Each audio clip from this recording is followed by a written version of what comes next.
Olá, seja muito bem-vindo ao Farofa Cult, esse espaço de comadres para conversar sobre as últimas fofocas do entretenimento do momento e quais foram as últimas desse caos que chamamos de Brasil, não necessariamente nessa ordem. Eu sou Matheus Vinícius e eu nunca estou sozinho porque sempre estou com eles. Oi, gente, tudo bem? Aqui é a Joana e eu tô muito feliz porque eu finalmente terminei o meu TCC. Oi, meu nome é Lucas Soares e estamos vendo aí o encerramento da CPI. Para quem está acompanhando a CPI desde o início, estamos chegando ao fim. Oi, gente, meu nome é Michelle Ezequiel e vamos falar aí de uma galera que é branca quando quer, é preta quando quer, né? Dependendo do privilégio. E antes de a gente começar a quebrar o tabu, porque ele vai ser quebrado hoje, você tem que seguir o Farofa no seu player de áudio favorito e acompanhar os bonitos aqui no Instagram pelo @farofacult.pod. Já seguiu? Então vamos lá. A primeira pauta de hoje é sobre blackfishing. Você já ouviu falar? Blackfishing é aquilo que os artistas e influenciadores brancos fazem para se aproximar da estética negra em troca de alguma vantagem comercial transitar entre os públicos. É aquele bronzeado excessivo, aquela maquiagem, aquele penteado que faz você pensar. Mas aquele outro projeto, a fulana não era branca? Aqui vão alguns exemplos. Kim Kardashian, Cristina Aguilera e a patroa Anitta. Quem reacendeu esse debate nos últimos dias foi o lançamento da música Boys, da ex-Little Mix e Jessie Nelson, com a participação da Nicki Minaj. No clipe, a britânica Jessie aparece muito mais escura do que estamos acostumados em vê-la. A seu favor, ela disse que a cor de sua pele no vídeo é porque ela pega a cor muito fácil quando fica no sol. E aí, gente? Qual é a desse povo? Porque, olha, tá difícil, hein? Então, acho que ela deve pegar cor desde que ela entrou no Little Mix, né? Acho que ela realmente gosta muito de sol. Espero que ela esteja usando bastante protetor, então, né? Tadinha. Eu não sei se talvez seja a culpa do sol também, o fato do clipe falar de um bad boy e ter majoritariamente pessoas negras, né? Ou talvez a forma como ela age, quase como se ela interpretasse um personagem negra, também seja culpa do sol, né? Então, aí a gente teria vários outros problemas, né? O sol teria que ser problematizado. Então, eu acho que é uma prática que a gente vê, parece que é algo que nos últimos 5 anos para cá a gente vê com mais intensidade, mas a gente tem um exemplo da Cristina Aguilera no começo dos anos 2000, né? Na era Stripped. Então, a questão é que fica assim, tá muito na moda ser negro, mas não ser negro, né?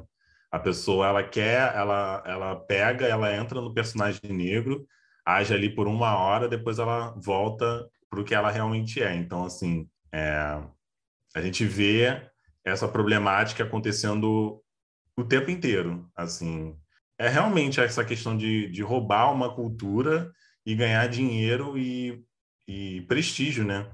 Em cima disso. E o que eu acho mais triste é ter uma pessoa negra como a Nicki Minaj apoiando. Mas a Nicki Minaj não tem um histórico recente muito bom. Então, assim, não acho que ela talvez seja um parâmetro bom nesse sentido. Eu acho que essa pauta diz muito sobre... eu estava vendo no Instagram, tem um perfil que eu sigo que chama Quando um Preto Fala. Tem muito essa questão de o branco, que teoricamente não é racionalizado, ele tem muito essa ideia de que pode transicionar, né, para qualquer lugar, né, que tá tudo bem, né? Posso, sei lá, fazer alguma coisa e me aproximar mais de um coreano, eu posso me aproximar então do negro, eu posso me aproximar de indígena. Então, acho que tem muito essa questão de como teoricamente o branco não é uma raça, embora seja, a galera acha que pode, né? Pode se apropriar de outros símbolos, né? Com muita facilidade. Acho que é muito isso que a Michelle falou, né? Eu acho que é muito sobre isso que a Michelle falou, né? É muito fácil, assim, você querer pegar uma estética, mas eu acho que... Mas não ter a vivência, né? Das pessoas negras, assim, porque querendo ou não, você é muito beneficiado pelos privilégios dos brancos, né? Então, eu acho que é um debate, tem muita gente que fala que é muito complicado esse debate de apropriação cultural. Eu não acho complicado, eu acho ele muito óbvio, sabe?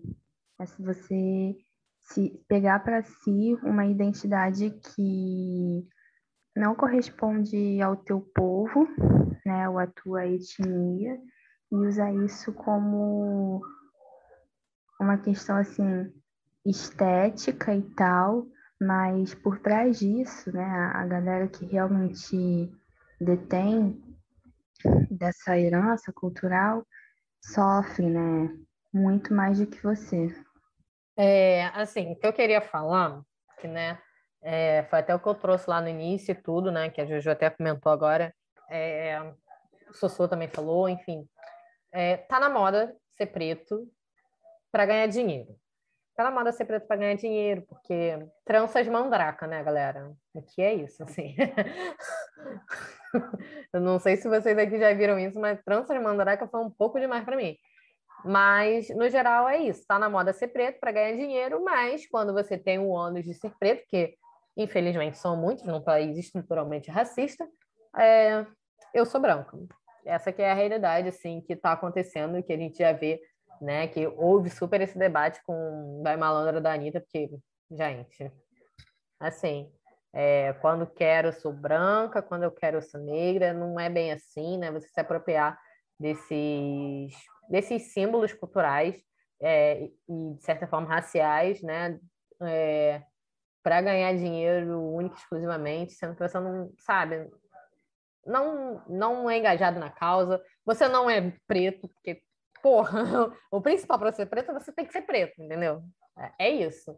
Então, é foda, é um debate aí que eu acho que a gente tem que ter e tem que ter cada vez mais, né? Porque não é legal essa apropriação, não é saudável isso, não é saudável. E aí entrando um pouquinho nesse assunto, eu acho que, para ver um desses exemplos clássicos, existe uma série que eu acho que já devo ter falado aqui no podcast outras vezes, a série Explicando. Eu sempre trago ela para cá porque cada episódio ele trata de um assunto diferente.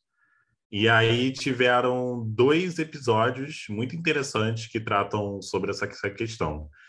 Tem um sobre música country, que fala muito da relação do Lil Nas X com o country e como ele sofreu um boicote muito forte de todos os meios possíveis, porque não queriam considerar a música dele como música country, quando eu tô falando de Old Town Road, sendo que, enfim, ali tem vários elementos do country clássico. E também tem um episódio sobre dança, que fala sobre como é complicado essa questão dos créditos em danças do TikTok. Um dos exemplos é a dancinha que muita gente deve ter visto, da música Up, da Cardi B, né?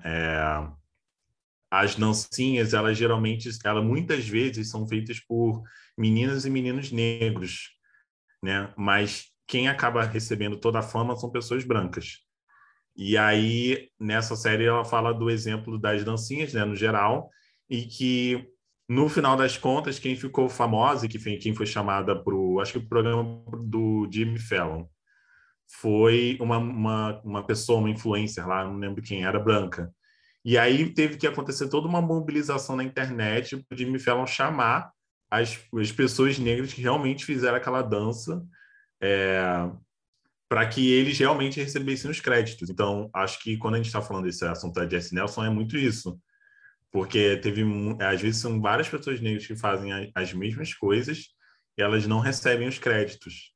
E aí chega uma pessoa branca e recebe. E aí nessa série mostra que quando essas pessoas negras conseguiram aparecer no programa do Jimmy Fallon, graças à repercussão na internet, foi bem legal, porque várias meninas ali, tipo, elas fazem 1000 danças que viralizam e nunca recebiam os créditos, daí nesse programa eles receberam os créditos, e aí começaram a receber vários convites, agora aparecem em videoclipes.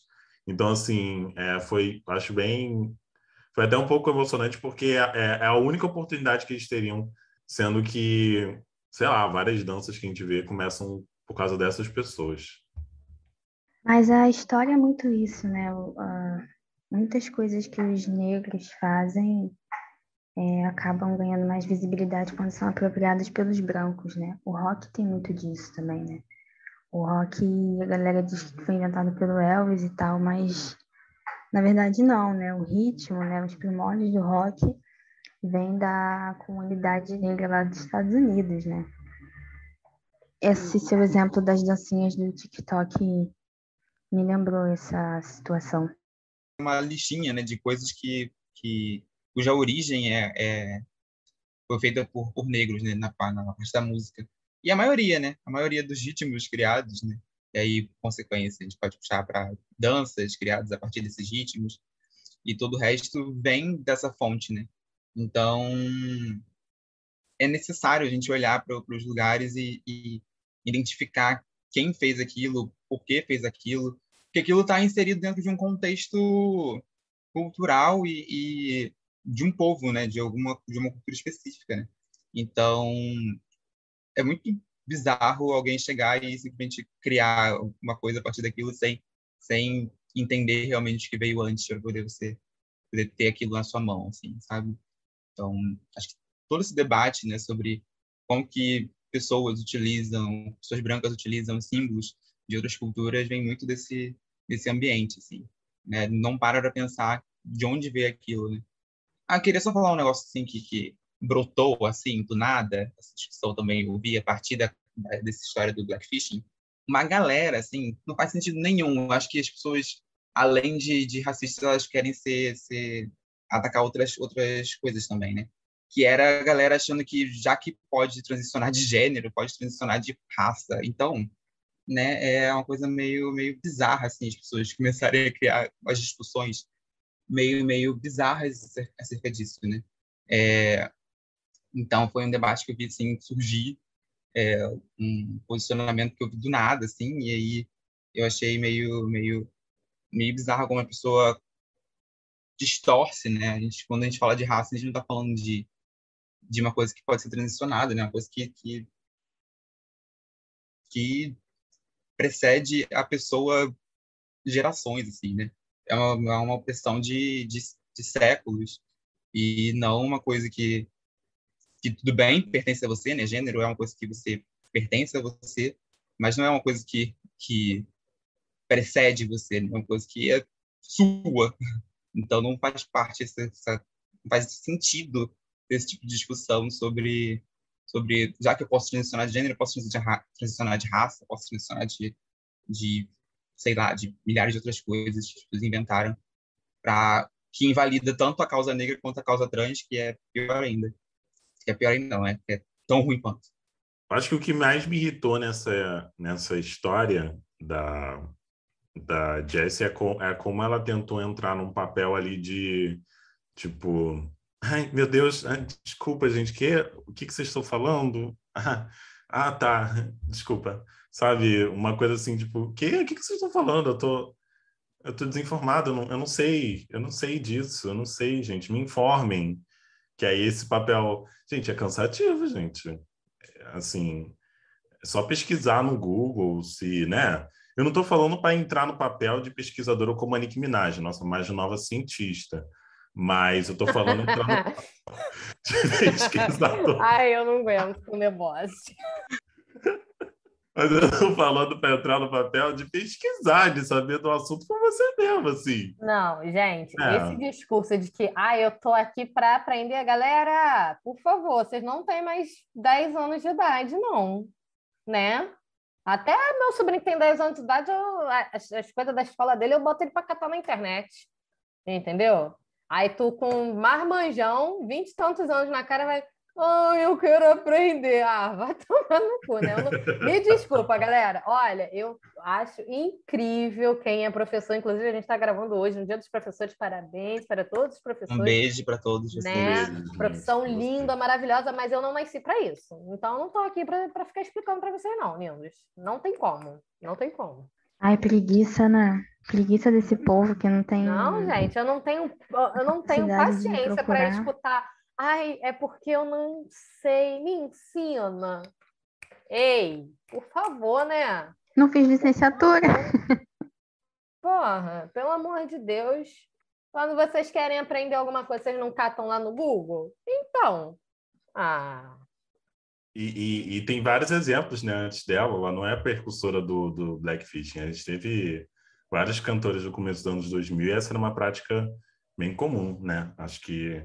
Enfim, eu mesmo, eu realmente fiquei chocado quando descobri que ela era branca. Eu acho que Isso foi uma coisa que foi uma manifestação de várias pessoas. Fui descobrir isso tem poucas semanas, inclusive, né? Teve reação de jornalista lá no Twitter e falou, gente, que? Sério isso? Não é possível. Tem algo de errado aí, sabe? E aí ela tá pouco se importando para as críticas.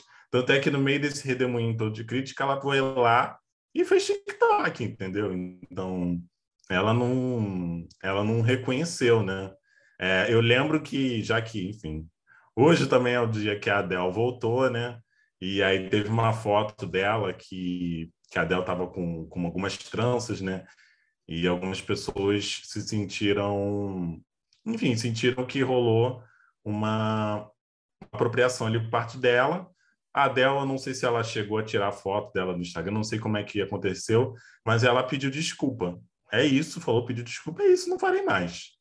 Então, assim, e acho isso que é uma atitude que falta muito hoje, sabe? Às vezes eu acho que rola uma briga de egos muito grande, que quase impede as pessoas de pedir desculpa por atitudes que elas fizeram. Mas, ao mesmo tempo, não é para usar desculpa para fazer qualquer merda. Acho que tem uma linha Tem que ter um aí. equilíbrio aí, né? Tem um equilíbrio.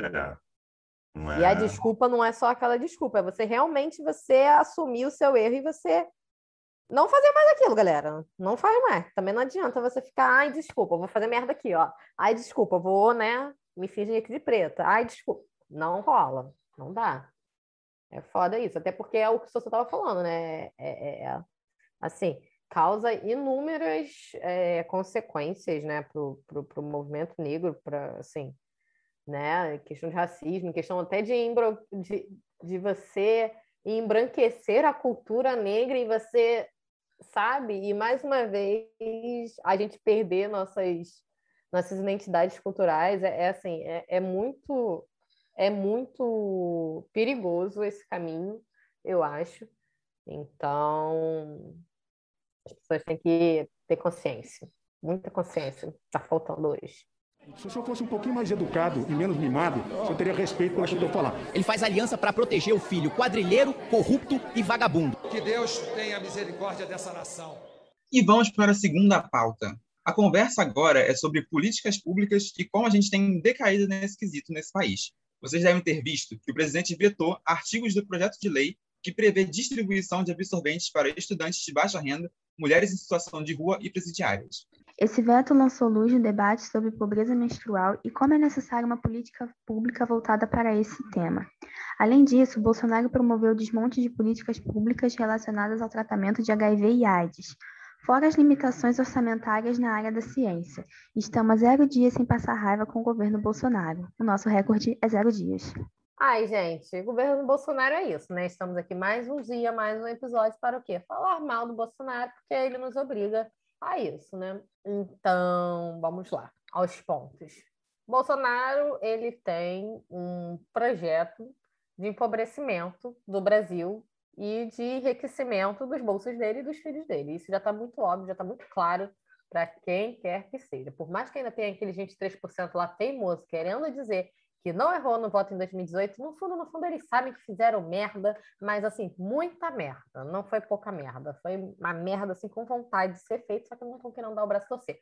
É a única coisa que eu posso pensar, né? Porque senão você é realmente mau caráter. E isso daí só demonstra, né, cada vez mais o projeto de empobrecimento, né, no caso, empobrecimento menstrual, que o Bolsonaro tem, o ódio que ele tem contra as mulheres, que, assim, é nítido, né, em diversas situações.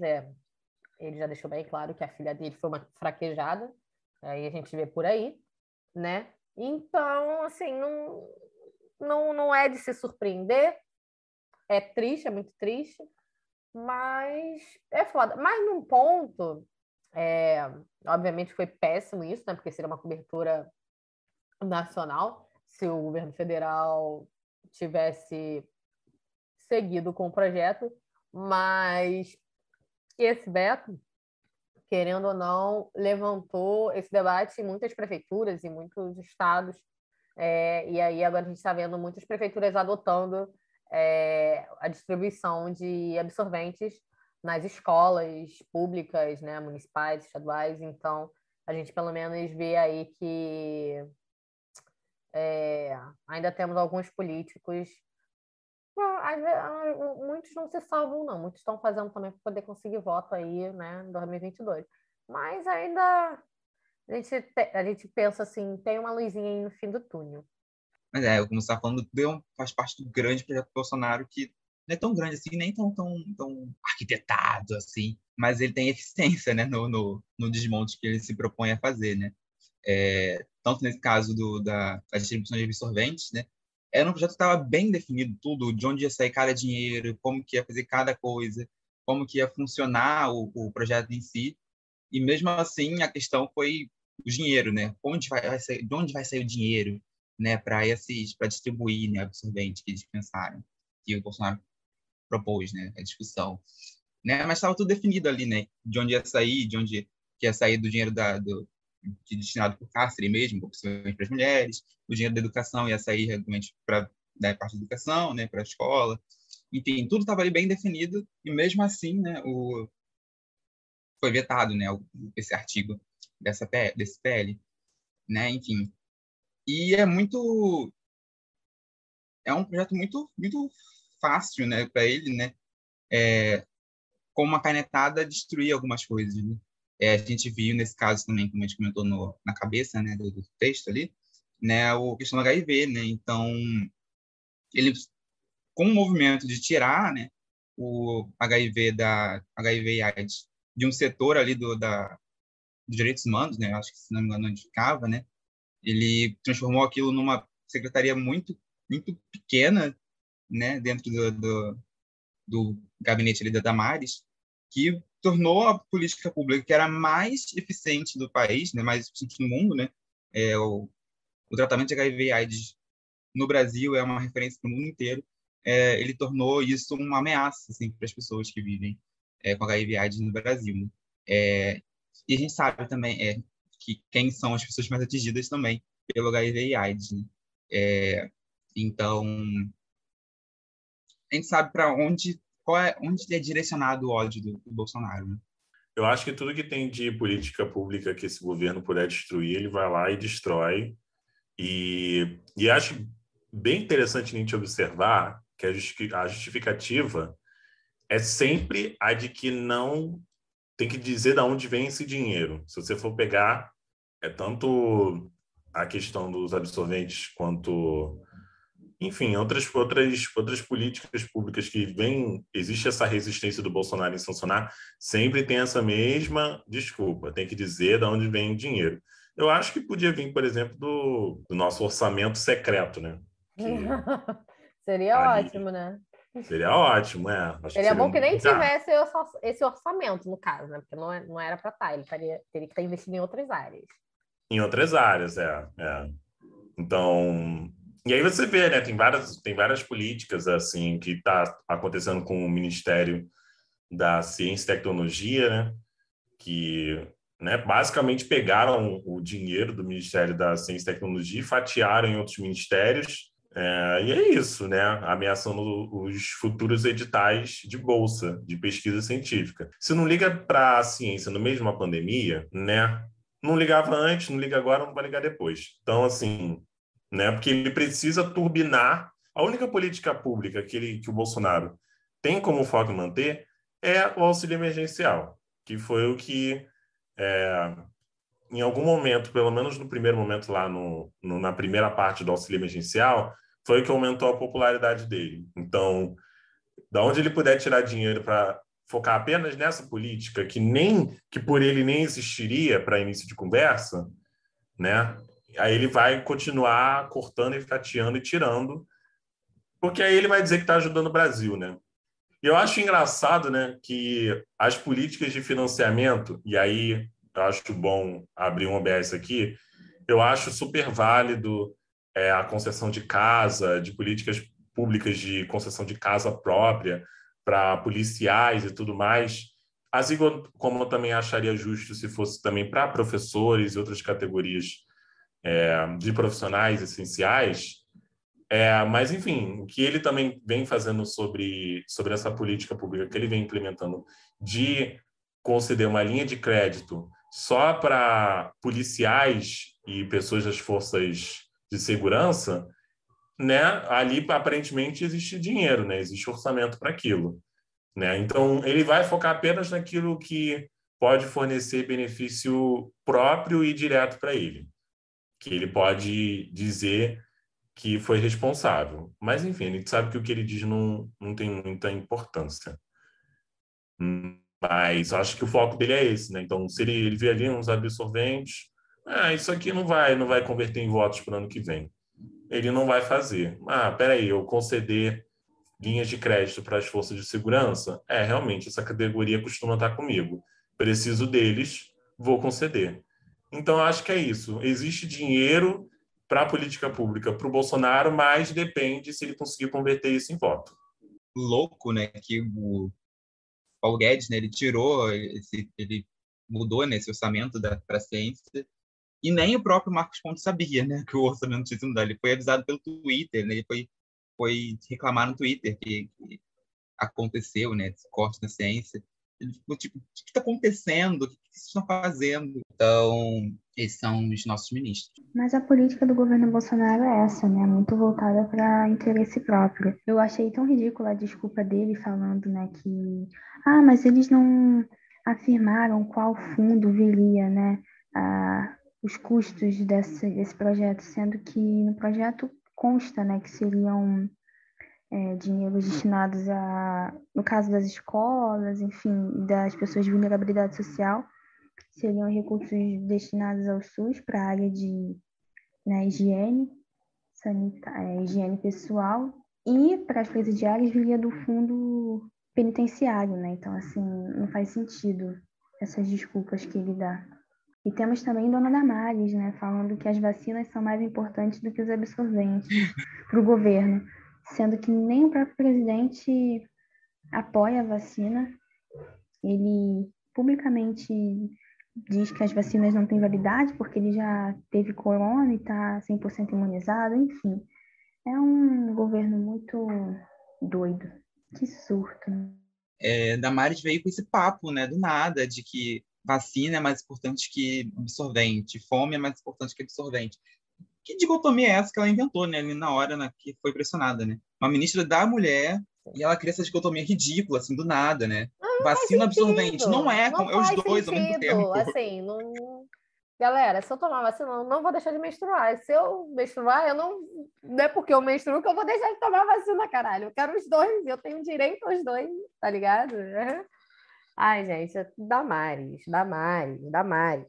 Pra falar a verdade, esse governo, né, de louco que a gente vive hoje em dia. É muito cansativo. É difícil. Ser mulher é foda, mas ser mulher no Brasil é foda ao quadrado. Com tudo isso que a gente falou, acho que é importante a gente ficar atento, né, aos nossos deputados que a gente votou para estar lá e estão pensando nessas políticas, né, em como que eles vão votar para esse PL andar ou não, né, porque provavelmente o Congresso vai aprovar, né, já foi um projeto que foi aprovado com a maioria, mas o veto do presidente não rolou, né. Então, voltando para o Congresso, tem como, se não me engano, é só Congresso de novo aprova e vai, né. Acho que não precisa passar pelo presidente novamente. Então, é um projeto que vai andar, de fato.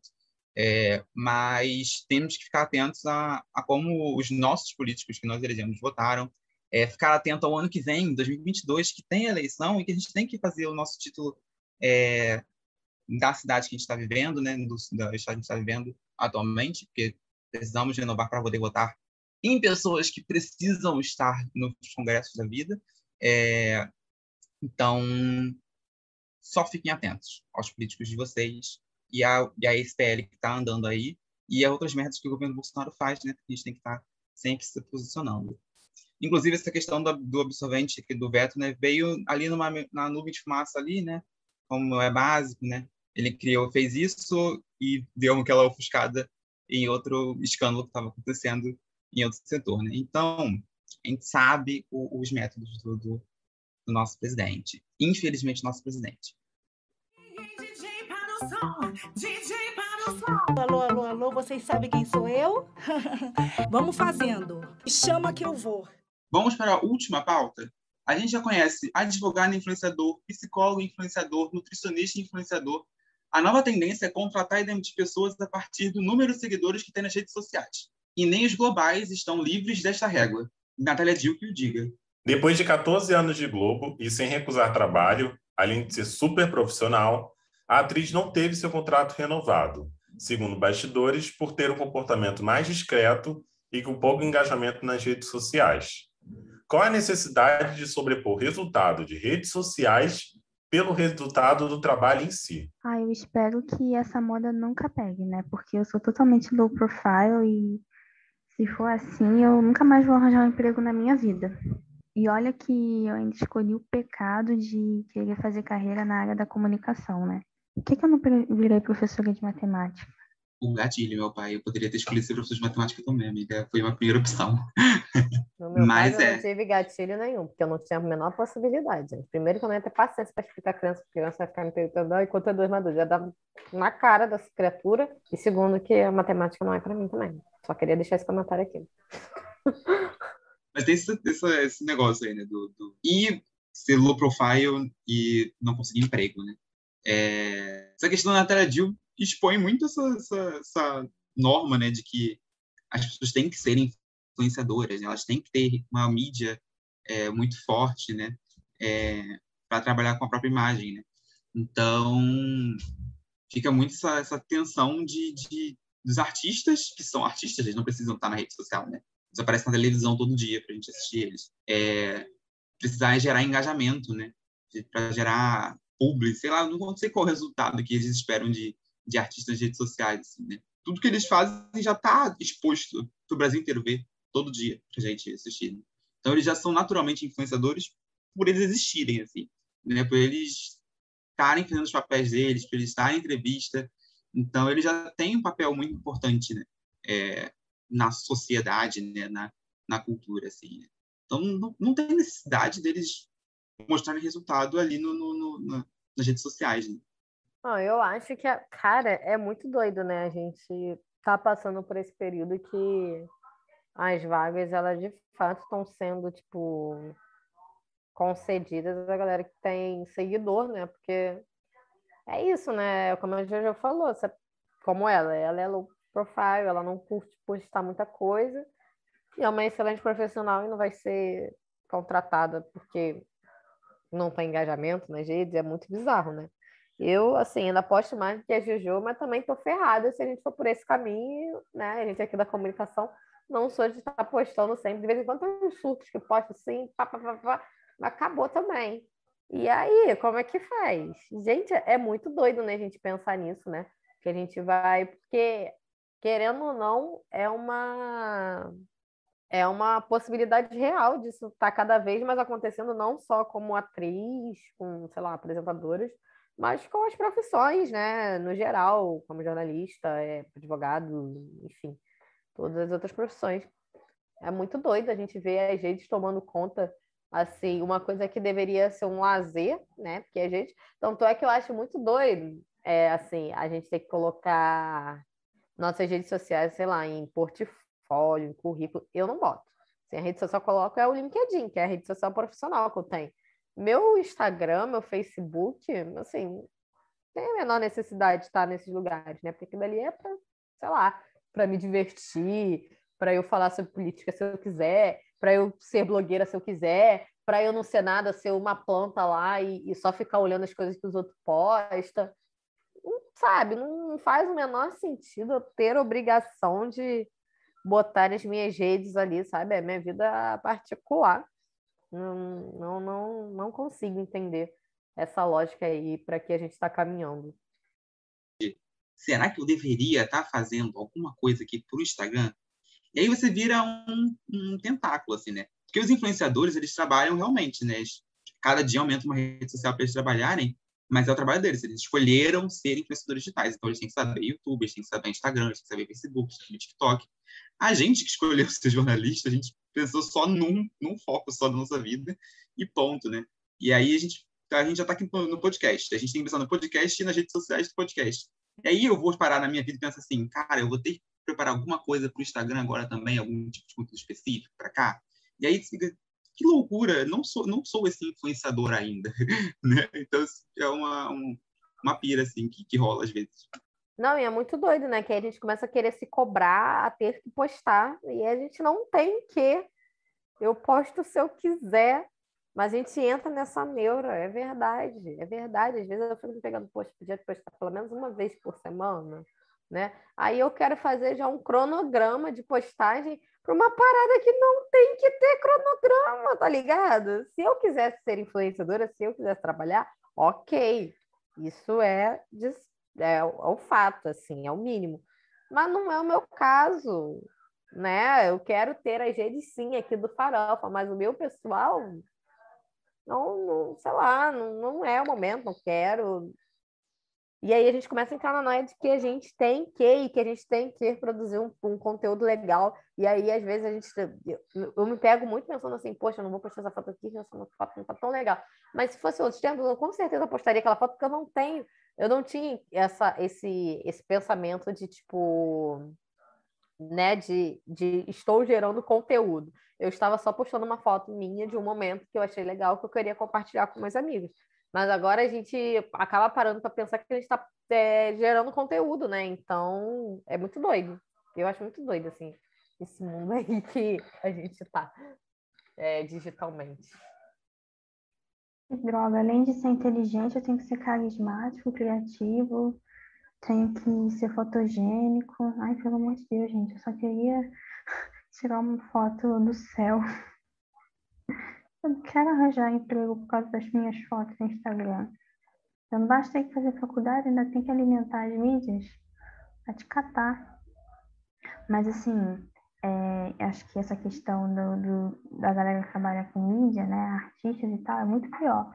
Porque, às vezes, muita gente boa acaba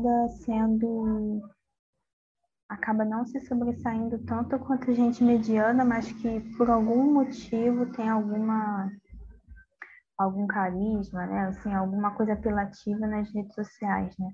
Tipo, muitas Porque às pessoas. vezes a pessoa é boa para as redes, mas não é boa para o carro que ela está concorrendo, né?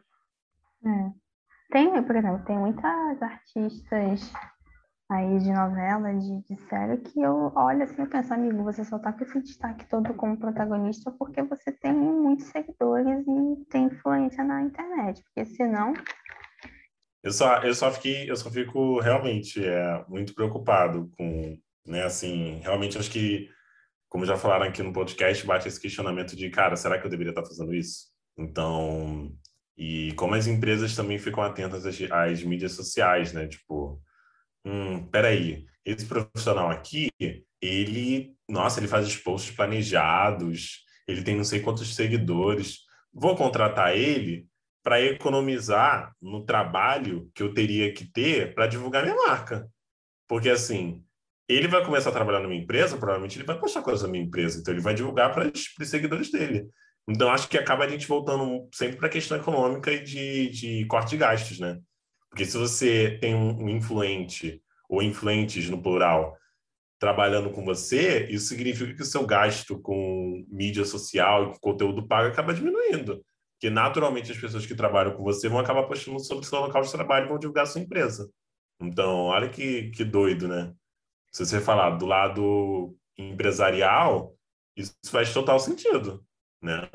Porque aí acaba rolando esse movimento de ir em busca da empresa e tal, né? Porque se o cara que eu sigo confiou naquele lugar para trabalhar, então aquele lugar deve ser um bom lugar, certo? Então, acho que rola muito isso, né? E aí é o que deixa mais preocupado, né? Quando as coisas começam a fazer sentido do ponto de vista profissional, de ponto de vista econômico, principalmente, é que aí me deixa mais com medo mesmo. Acho que é medo. Acho que no final a gente já não tem um cenário muito bom e tal, então, enfim, o que vai ser da gente no futuro? Porque, assim, a impressão que dá é que a gente tem sempre que estar correndo atrás para conseguir o mínimo, tá ligado? Eu já participei de processos seletivos que, assim, Vinha uma galera lá que tinha um blog ou tinha algum projeto, e eu nem acho que isso é um problema, porque eu acho que é bacana você ter um portfólio, até para você poder, né, trabalhar as suas habilidades naquela profissão. Para a gente na área de comunicação isso é muito importante. Você sabe que os olhos do recrutador se voltam muito mais para as pessoas que apresentam aquele a mais, né? E tipo, tudo bem isso ser até um diferencial, mas a partir do momento que se torna meio que um critério avaliativo, assim, crucial de um processo, por exemplo, eu já vi vagas em sites de busca que pedia para a pessoa ser micro-influenciador. Era uma vaga assim para trabalhar com mídias e falava de preferência um micro-influenciador e dava um limite ali de seguidores, né? E eu ficava pensando, mano, o que é isso, tá ligado? Tipo, não faz sentido. Porque você meio que tem que incorporar até para a tua vida pessoal, porque para mim, redes sociais é um recorte da tua vida pessoal, sabe? E aí você tem que fazer daquilo também uma fonte de conteúdo que pode reverter em trabalhos, em oportunidades. Então, assim, a gente tem sempre que estar correndo atrás das coisas. E aí você vai se lascar todo para conseguir. E acho também importante, né, fazer uma diferenciação, né, entre uma empresa fazendo o marketing digital dela, né, que é fazer os posts dela normal, né, explicar serviços, explicar x coisas que tem nessa empresa. E outra é você pensar em ter na sua equipe influenciadores específicos, né? Então, no caso, né, as pessoas estão lendo por carisma, né, algumas situações, né? Você acaba seguindo o nutricionista porque ele é carismático no TikTok ou no Reels que ele faz. Você acha que ele é carismático, ele está te ensinando uma coisa, mas você nem sabe como é que é. Você nunca foi no consultório da pessoa, você não sabe o que é, o que ele fala no consultório, o que ele faz no consultório. E rola muito isso, né? Tem muitas pessoas, tem muitas profissões que decidiram seguir esse caminho de ser influenciador para tentar atrair cliente, né? Que é uma forma justa, mas ao mesmo tempo é uma forma meio justa para seguir, mas injusta com quem não faz, né? Então, é muito mais fácil você ver um Reels e achar que essa pessoa da sua cidade, por exemplo, você ir atrás dessa pessoa para poder você ser consultado com ela, sabe? Então, fica muito nessa questão, né? Acho que tem essa diferença, assim. Para que uma empresa precisa de um influenciador, né? Especificamente, né? Mas muito mais fácil, muito mais justo, talvez, né? Só seguir o caminho, né? Da questão da captação pelos meios das redes sociais dela, né? Não a pessoa, personificar a empresa, não a pessoa, personificar a profissão em cima de uma pessoa. Aproveitando o tema, nós vamos fazer uma enquete no Spotify. Você concorda que profissionais passem a ser influenciadores de seu próprio serviço? E a partir dessa enquete, a gente vai continuar nossa discussão nas redes sociais e lá no Spotify, a gente vai dar o feedback. E esse foi o episódio de hoje. Muito feliz de estar aqui com vocês hoje. Um beijo e até a próxima. Tchau, gente. Foi um prazer conversar com vocês. Tchau, meu povo. Até o próximo episódio. Tchau, meus amores. Tenham uma ótima quinzena e até a próxima.